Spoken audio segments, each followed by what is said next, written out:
지난 주말 대한민국에는 초비상이 걸렸습니다. 10월 15일 토요일 오후 경기도 판교 SK CNC 데이터 센터에서 불이 나 IT 역사상 유례없는 32,000대의 서버가 다운됐기 때문입니다. 가장 큰 타격을 입은 곳이 바로 카카오입니다. 카카오톡은 물론 코인, 쇼핑, 예약, 결제, 택시, 킥보드, 정보 민원 시스템까지 말 그대로 대한민국이 온통 멈춰섰다고 해도 과언이 아닙니다. 세상의 모든 줄서기를 연구하는 저희 라인업이 보이지 않는 줄서기죠. 폭주하는 트래픽 문제를 깔끔하게 정리해 드리도록 하겠습니다. 체크포인트 1. 판교 화재가 불붙인 데이터 주권 논쟁. 네이버, 카카오 아이디만 있으면 모든 걸 할 수 있는 세상.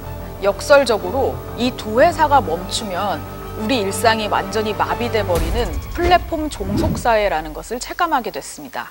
이번 화재에서 핵심 쟁점은 무엇이었을까요? 바로 카카오 책임론이 떠오르고 있습니다.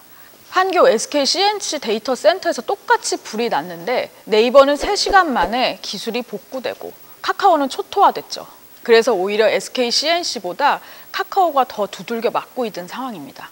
카카오가 서버 분산 조치, 이원화 기술 투자를 게을리한 것 아니냐, 즉 넷플릭스 법을 위반한 것 아니냐라는 지적도 나오고 있습니다.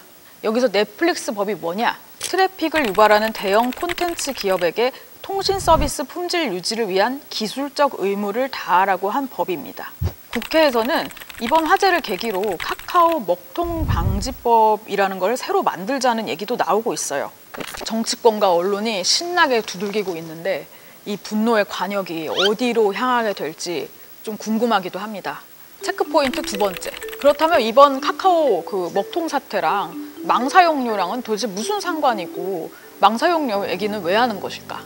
사실 엄밀하게 말하면 이번 판교 화재는 인터넷 데이터 센터에서 불이 난 것이고 이 망사용료 같은 경우는 데이터 센터에서 트래픽을 보내는 과정에서 벌어지는 문제를 다루고 있기 때문에 결이 다른 문제입니다.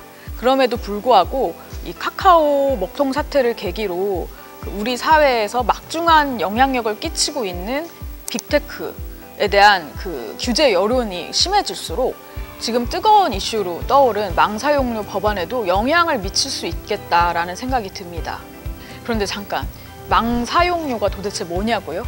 통신업체가 콘텐츠를 파는 회사들, 구글, 유튜브, 넷플릭스, 카카오, 네이버 같은 회사들에게 너희 때문에 우리 인터넷 회선에 부담이 너무 많이 든다. 그러니까 돈을 내라 라고 하는 게 바로 망사용료 개념입니다. 당장 국회에서 망사용료 관련 법안 7개가 지금 걸려있는 상황이기도 하고요. 인터넷 통신회사의 대표적인 SK 브로드밴드와 콘텐츠 회사의 총대를 맨 넷플릭스가 지금 돈을 내라 마라 하면서 한국 법원에서 싸우고 있는 상황입니다. 체크포인트 3번째. 그래서 SK 브로드밴드와 넷플릭스의 소송은 어떻게 진행되고 있을까? 2016년 넷플릭스가 한국에 진출했습니다. 2018년 10월 SK가 넷플릭스의 트래픽이 너무 폭주한다. 앞으로 일정 금액 사용료를 내라 요구를 했고요. 넷플릭스는 돈 대신 기술로 극복하자면서 팽팽하게 맞섰습니다. 2019년 11월 SK가 방통위를 찾아갑니다. 넷플릭스가 망사용료 내게 해야 한다면서 재정 신청을 해버린 건데요. 2020년 4월 방통위가 SK 손을 들어줄 것 같은 기류가 감지됐는지 넷플릭스가 이 문제를 가지고 법원으로 가져갑니다. 우리 SK에 돈 낼 의무 없다 이거죠. 2021년 6월입니다. 1심에서 넷플릭스가 패소했고요. 지금까지 2심이 진행 중인 상황입니다. 되게 재밌는 거는 지금 이 한국에서의 소송이 어떻게 결판이 나느냐에 따라 전 세계, 미국, 유럽 연합에까지 리딩 케이스라고 하죠. 선례를 남긴다는 겁니다. 굉장히 큰 싸움판이 벌어지게 됐습니다. 그러면 우리가 팝콘 튀겨가면서 재밌다 하면서 지켜보고만 있으면 되는 걸까요? 아니죠. 최근에 다들 아실 거예요. 트위치 화질 저하 사태도 이러한 망사용료 갈등 분쟁의 연장선에 있습니다. 체크포인트 4. 2018년부터 문제가 됐다는데 왜 망사용료 이슈가 지금 와가지고 와글와글 난리인 걸까요? 사실 망사용료, 망중립성 이런 단어 자체가 대가리가 너무 아픕니다. 또 유튜브랑 트위치가 갑자기 망사용료 이슈를 띄우면서 여론전을 펼치기 시작했어요. 넷플릭스가 전공법을 써서 소송을 걸었다면 저는 너무 신기했던 게 트위치의 전략이었습니다. 트위치가 이 머리 아픈 문제를 한 방에 이슈화시킬 수 있는 어떤 파급력을 가진 조치를 한 건데요. 다들 아실 겁니다. 9월 29일이었는데요. 바로 롤드컵 개막일이었어요. 앞으로 한국 시장 같은 경우는 서비스 화질을 1080p에서 720p로 낮춰버릴 거야 라고 통보를 한 겁니다. 트위치는 그 이유가 망 사용료 때문이라고 못 박아 말하지는 않았어요. 하지만 네트워크 요금 때문이다라는 취지의 어떤 단어를 써서 사실상 한국에서 망 사용료 내게 하면 서비스 품질 깎이게 할 거야 라고 하면서 선전포고를 한 거나 다름없죠. 유튜브나 넷플릭스 같은 콘텐츠 회사 주장은 이거예요. 통신회사가 개별 소비자한테 이미 인터넷 사용료를 받고 인프라를 제공하고 있는데 콘텐츠 회사한테 이중으로 왜 돈을 뜯느냐는 거죠. 체크포인트 5번째.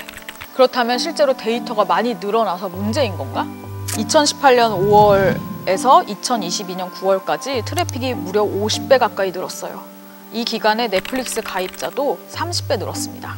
정부가 하루 평균 데이터 트래픽을 조사했는데 구글, 넷플릭스, 메타, 네이버, 카카오 순으로 나왔습니다. SK 브로드밴드 주장은 이거예요. 이 콘텐츠 공룡 이놈들 때문에 지금 사실상 자기네들이 해적 케이블 깔고 국제망 서버 막 증설 하느라고 이리 뛰고 저리 뛰고 난리가 나는데 너희들 지금 무임승차하는 거 아니냐, 돈을 내라 이겁니다.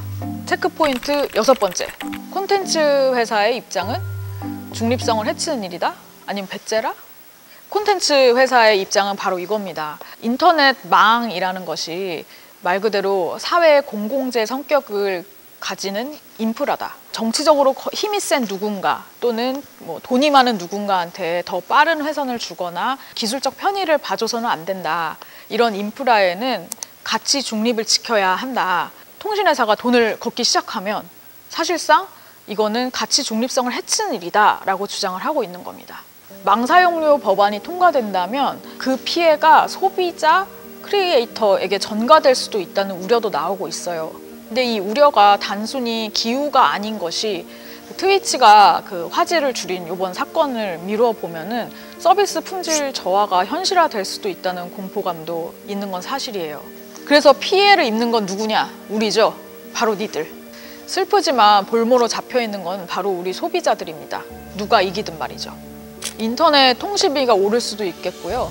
트위치 화질이 떨어질 수도 있겠고 유튜브 멤버십 비용이 올라갈 수도 있는 노릇이죠.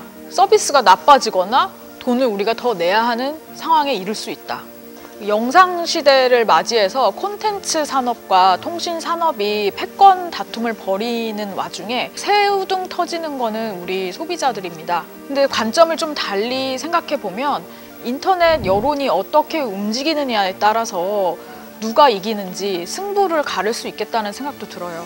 물론 현실적인 문제도 있습니다. 지금 콘텐츠 기업 같은 경우는 대부분이 미국 기업이에요. 이게 자칫하다가는 외교, 무역 문제로 비화될 수도 있겠고요. 국내 정치 문제로 봤을 땐 인터넷 네이티브 세대인 2030 세대의 정치적 표심이 달려 있어서 굉장히 뜨거운 감자입니다. 그래서 궁금해요. 여러분도 궁금하시지 않으신가요? 당장 카카오는 눈앞에 불을 끌 수 있을까요? 넷플릭스는 SK와의 힘겨루기에서 승리할 수 있을까요? 여러분의 생각은 어떠신지 댓글 남겨주십시오.